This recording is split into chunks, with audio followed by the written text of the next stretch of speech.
Elena Danaan is an emissary for the Galactic Federation of Worlds, and she has spent time recently on the Nibiru mothership belonging to Ea, who is one of the reigning lords of the Anunnaki, a prince actually of the Anunnaki. She also is very familiar with what he had to say about the causes of the Lahaina fire in Maui, Hawaii. She has some updates on what it is that the plan is for disclosure and much more information from Elena Danaan.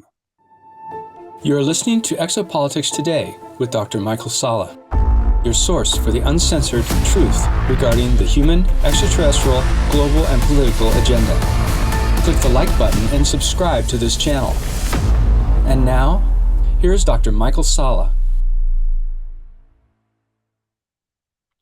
Well, welcome back, Elena, to Exopolitics Today. Thank you, Michael. I'm very happy to be back here again. Thank you. Well, you're definitely one of my favorites in terms of interviewing and the information you have to share, which, I mean, I just want to remind people just what a privilege it is to be able to get an insight into the different extraterrestrial groups that are visiting us, that Elena, as well as a few others, Jean-Charles Moyen, JP, they are giving us real-time data, intel on what is happening right now around us, as opposed to things that happened 20, 30, 40 years ago. So it's really a privilege to be able to get that information. And you know, there is a sacrifice. And Elena, you definitely have a lot of pressure on you as the emissary. Yes, indeed, Michael. It's a privilege for me and an honor to be a bridge between the Galactic Federation of Worlds and other organizations upstairs and to the Earth, civilians. It is not an easy task. It's not an easy job. But, you know, when we take upon these works, these jobs, we know that we are able to. And, well, it has well worked until now. And I am performing this task and this work I chose with passion, even though it's not easy every day. And but that comes with the job, of course. Well, definitely, I've noticed, you know, the number of attacks you get.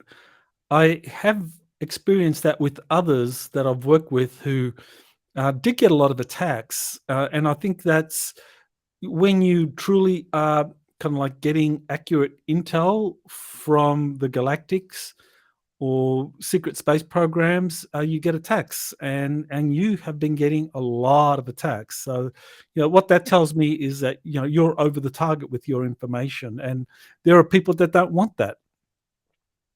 Yes, I understood that quite quickly because I have corroboration, as all of us who are meant to play a role in the disclosure, you know, and in these times, I have a long list of corroboration by official organizations, different organizations, and astronomical events, discoveries, you know, and it doesn't please those who do not want certain truth to get out, you know, and especially since I am exposing something even deeper than the ET disclosure, you know.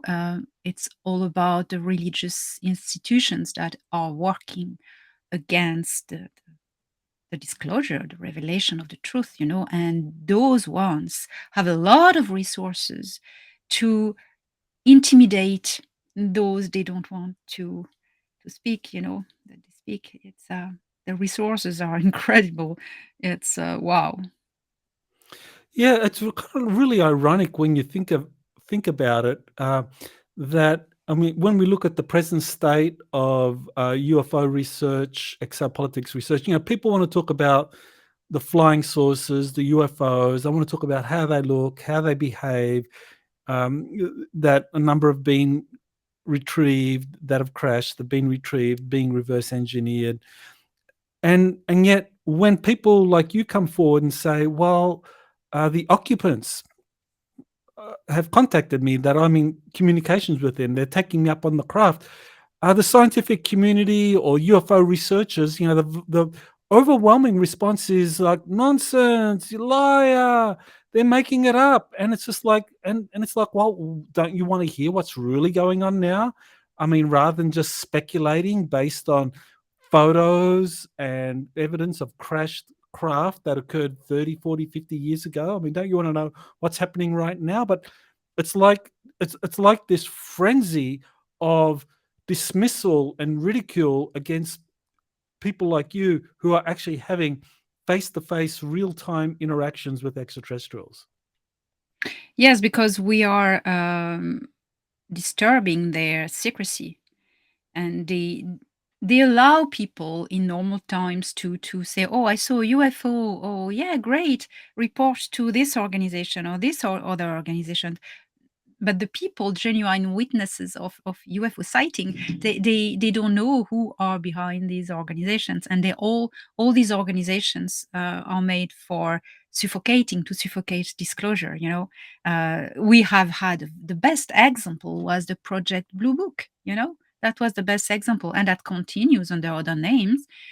But when someone rogue comes, a contactee such as Alex Collier, who has suffered more than anybody else, someone like me or Jean-Charles Moyen, we are not going towards any organizations. We are speaking for ourselves on our own. We are rogue elements, and they are panicking, and if they kill us, that will give more credit to our information. So they cannot do that. But what they can do is to psychologically intimidate us and get us to just stop talking by fear pressures, smear campaigns, and intimidations. That's Yeah, how they definitely. do. I've been seeing that. So we'll talk about that in this interview. Well, I wanted to ask you, Elena, about this conference that you attended in France from July 21st to 22nd, where you were told by one of the attendees about some disclosure initiative involving the French secret space program. So, what do you know about that, and how accurate is that information?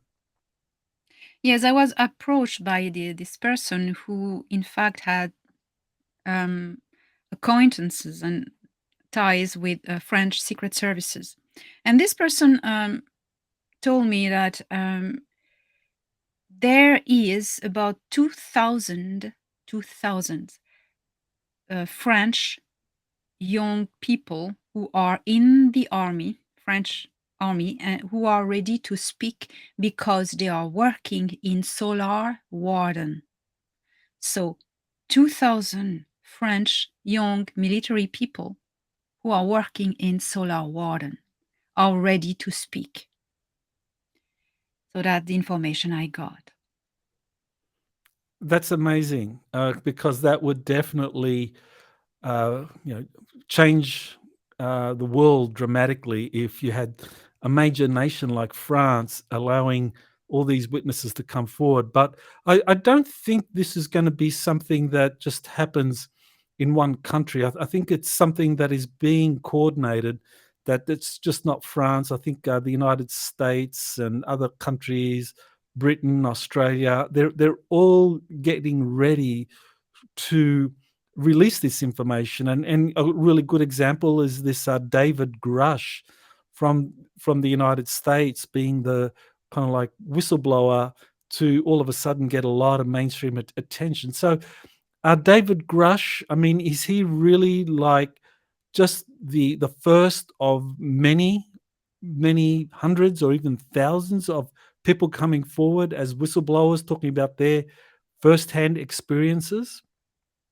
Yes, he is. He is, and it's a lot. He's been prepared for that, and it is a lot for him to take upon his shoulders. But it's as his mission. He was meant to do this and trained to do this, and he knows very well what he's doing. There are people behind him who allow him to say certain things, and he's green lighted by these people above him who are white hats. And I suppose without being confirmed that these people are in the Earth Alliance. To me, it would make sense. Anyways, so yes, and others, many others would come. He has opened the ways, if you want. He has opened the ways quite brilliantly, I have to say.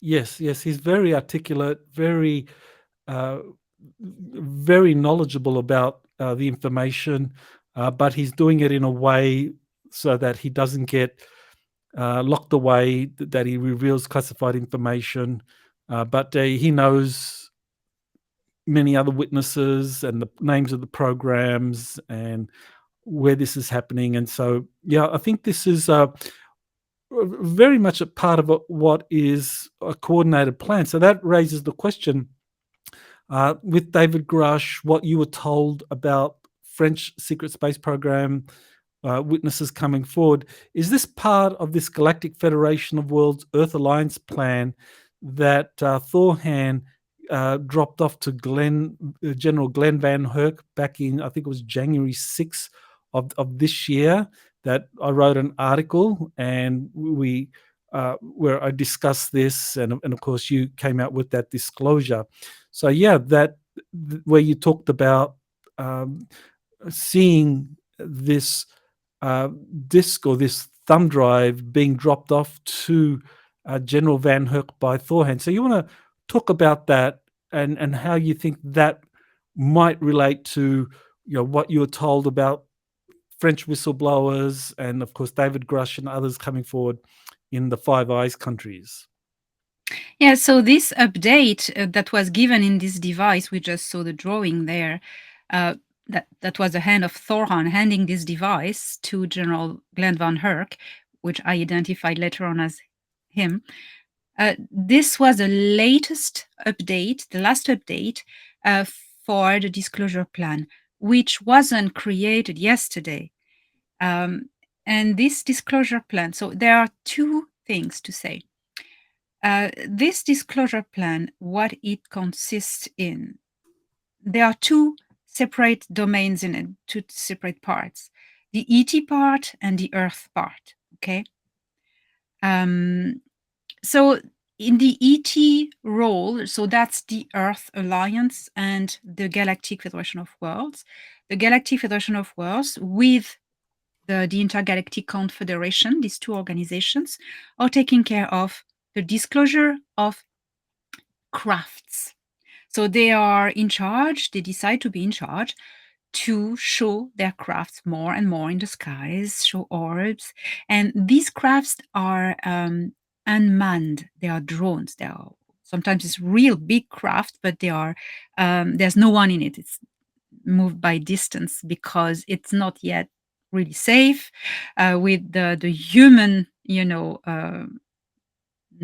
quite aggressive, still a little bit in power. Anyway, so that the ETs are doing this, showing themselves more and more. And the role of the Earth Alliance is to get people involved in the military and in the certain organizations who have access to secrecy to bring forward and expose top secret information, such as David Grusch has done. That's the best example. So people like this are going to come forward and disclose classified information. And not only as David Grusch has done publicly, but also through alternative media, through newspapers and articles and, ways like this. So that's the two parts. ETs are going to show themselves more and more. And on Earth, the groundwork by the Earth Alliance is to prepare people to the truth, to the existence of extraterrestrials by any ways possible. And that's the best ways. People start to think, oh yeah, ETs are real. And one day they wake up and for them it's, yeah, ETs are real. And there hasn't been no panic, no chaos. And that's passed into the mentalities. That's the plan. But when that started, that's the second thing, when I said it didn't start yesterday, this disclosure plan started already in the 1950s, even early 1950s, even late 1940s. From that moment, when the Federation, the Galactic Federation of Worlds, started to contact the governments, the official contact was in 1954 with President Dwight Eisenhower, but there has been other contacts before, unofficial through infiltrations. Pentagon, US Navy, the start of the creation of secret space program, defense programs against what was going to happen, because the ETs, they knew that the big enemy was going to be defeated, and we needed to build our defense fleet, which is Solar Warden. And so the ETs started end of the 40s to give technology to white hats at the time and start all this preparation for one day the disclosure.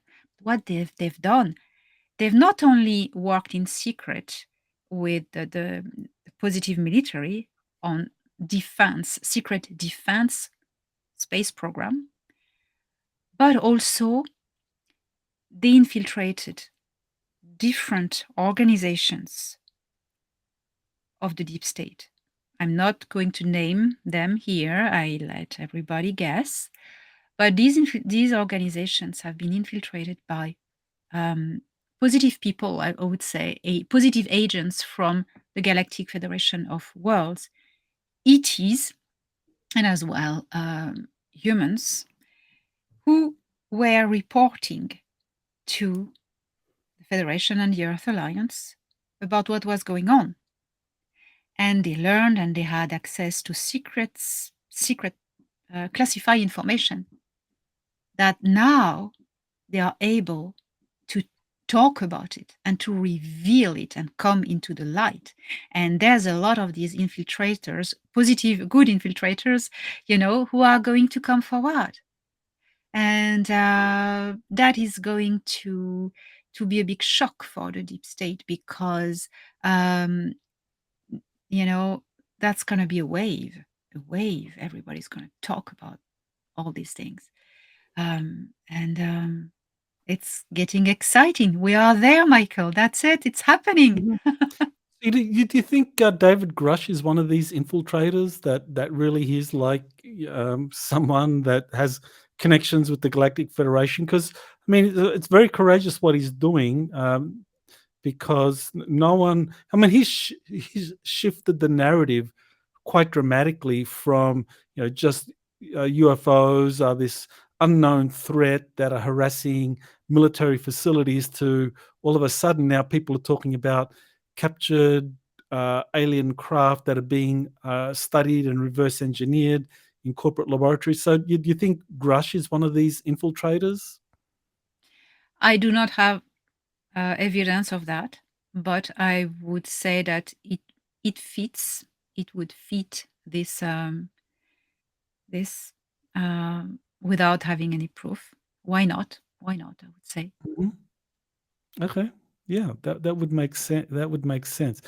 Now, I know that when that plan was given to General VanHerck at the beginning of this year by Thor Han, that initially it was going to be 2023 was when a lot of these disclosures were going to happen. And we've seen things happen, but the full disclosure now appears to be kind of pushed back until early or mid 2024. So do you want to explain why there's been this delay with the disclosure?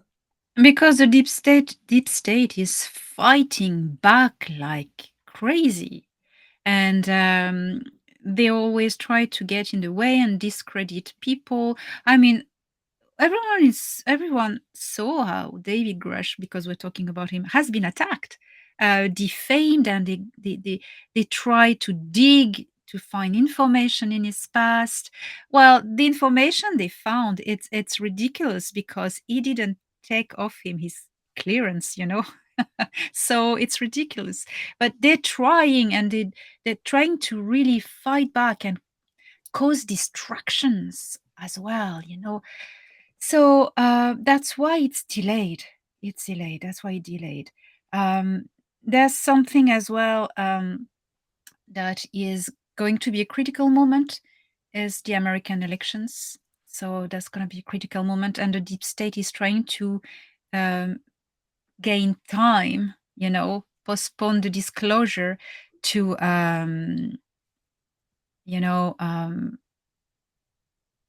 to be still in control during the elections and try to trick something.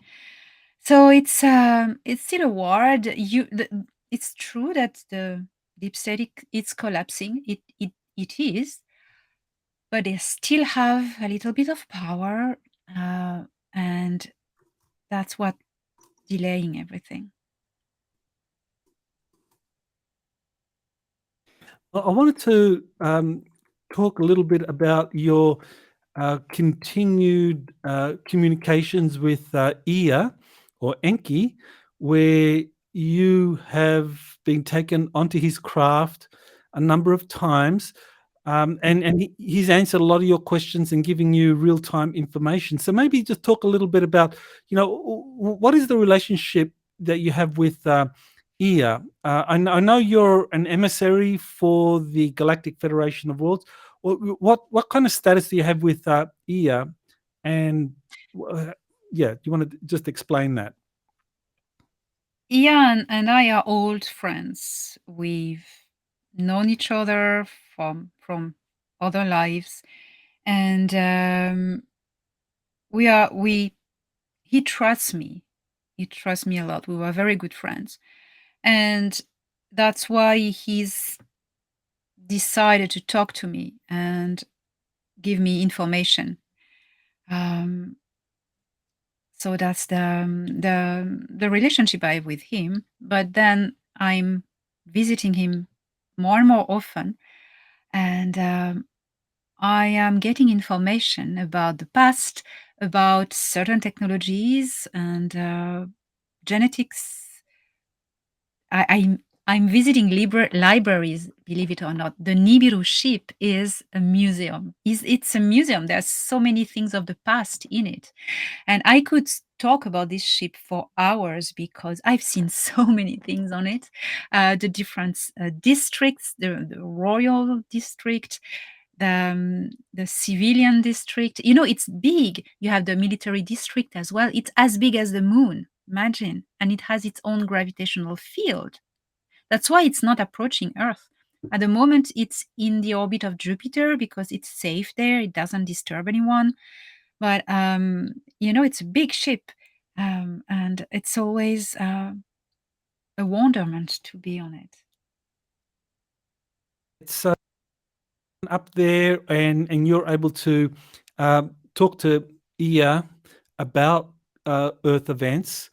And of course, there was this incident in Maui with the fires, and you asked him what was happening with that, and he gave you some information. So you want to tell us what kind of information did Prince Ea have to say about the Lahaina fires and who was behind that?